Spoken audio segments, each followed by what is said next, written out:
Didn't see LeBron. Is he here? Yeah, yeah, he's here. Yeah. How's your neck? He says okay. Yeah, yep. Was he able to do things today and stuff? Yeah, did everything. Yeah. How do you expect things to be different now that you're home than in those first two games? Well, we got to make it be different. I mean, just because we're home doesn't mean that we're going to play well. We got to come out and just take the game. I thought we did a good job in that first half in game two. Let it get away from us in the third quarter. So we got to put a full 48-minute game together, which I know we can. Our fans and crowd will be ready to go, and we'll be ready to go also. Celtics were gooning the game up. Physicality, like nothing bad. Like I like it, but physicality, hard fouls into our body, into our airspace, and they're just playing tough, And it's not a bad thing to goon it up. Like they're taking hard fouls, they're being physical, they're playing playoff basketball. So that's all I meant by it. Nothing bad. What's it going to take for your guys to match that? Match it. Be physical, Yeah, just being physical. Don't let them run as freely as But I thought we did it for spurts, but we got to do it for full 48 minutes. Is there any lesson to be learned from Game 2 of the Western Conference Finals where Houston didn't do anything necessarily drastic between Game 1 and Game 2, just did what they do better? Exactly. Yeah, and we gotta do the same thing, and which I know we can. I'm confident that we can. And these 3 days are really give us a chance to do some different things and try to incorporate some things and do things better. How you get? Obviously, you'd rather be up 2-0, but because you have guys here who have been down 2-0 before and 3-1 before, is there some comfort in that? Never comfort, but I mean, we know what it takes. I mean, they won 2 games on their home floor. They've been playing well all playoffs. They're 9-0 on their floor. So, we understand that. But now we got to come home and take care of our business on our home floor. So we're ready to do that. The film. Game 1, obviously you missed a lot of shots. Game 2, you did not miss as many shots, but you still lost both. So was there a common thread that you did not do well in both games?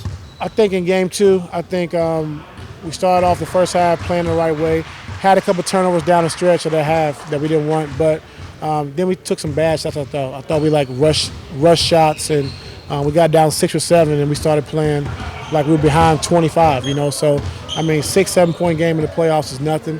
And we just got to take better shots just going down the stretch. Tristan was really critical of your defense the other, I assume you meant the second half, but how was it as bad as he made it sound? They shot 43% from the field, which we like, 34%, 35 from 3. So I just thought they got a lot of points off our turnovers. We got to take care of the basketball, make them play against our half-court defense, and our half-court defense was pretty good. George was so important in Game 7 against Indiana, and he was so good in the series against Toronto. What is it that he's not doing in this series, or he's not able to do in this series that he was in the previous ones? Just needing to play with more pace. I think miss or makes, get the ball fast, get into our double drags, our flow and transition, and he'll be fine. Sometimes attacking the switches when they're trying to switch bigger guys onto him, being aggressive, attacking the basket. So he'll be fine. This is an unusual amount of time between games for a series like this. Do you look at that where they're going to let this fester for 3 days, or is this a good break for them to kind of clear their heads a little bit? It's a good break. I think it's a good break for us to take advantage of, showing the things on tape that we need to get better at, things we need to take away. Like, it's just a lot of things like communication-wise. Like, we had 7 or 8, 9 breakdowns where we just didn't communicate. And so we showed that today, just taking away those easy baskets, things we can avoid. And those guys saw that and then incorporating a couple other things. Tristan, you made a couple other moves with your rotation, went away from Jordan, went towards Larry. How do you think that worked, and are there more wrinkles like that for Game 3? I thought Larry did a good job, in his man-see play.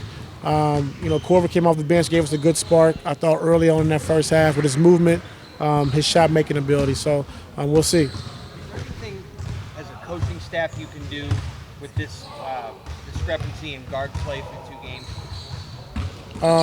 Put our guys in position to be more aggressive. I think we have chances to do that, but we got to just attack more. I think they're good, at guarding the perimeter, but when you catch it on double teams or swing, catching and go, putting it on the floor, being aggressive, attacking. So we got to do a better job of that. You used at the beginning of the second quarter, I think again in the beginning of the fourth quarter, didn't have Kevin or LeBron on the court, and obviously you know that Kyle becomes the focal point, so there's that benefit. But Quarter, I thought that group did a good job. They increased the lead actually, but in the fourth quarter I wanted to start Bron, but he said he needed a rest, so it kind of messed our rotation up a little bit. So I wanted to play him the first 2 or 3 minutes of that fourth quarter, get Kevin back and give him a rest, but he said he needed a break, so that's what it was. How about JR, Ty? What do you have to do to get him going? JR, take his open shots. I think be aggressive. When he catches it, drive and attack or take his shot. He's not really getting a lot of rhythm shots. I think they're doing a good job of getting to him. I think in transition they're getting to him. So we just got to find ways just to keep him getting shots and being aggressive.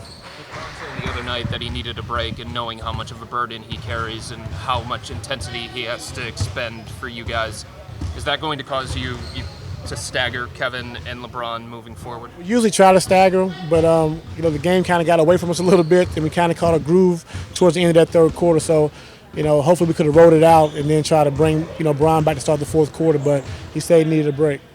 On those lines, the first quarter obviously can dictate the lineup to start the second. Was the plan all along to start those guys at the start of the second with LeBron and Kevin on the bench, or did something happen the first quarter where they both had to sit to start? I'm not going to tell you that. Something happened a little bit, but we'll be better at it next time, though. The plan was for LeBron or Kevin one to be on the floor at all times. Okay, great. You're smarter than you look, Jason Lewis. You're smarter than you look.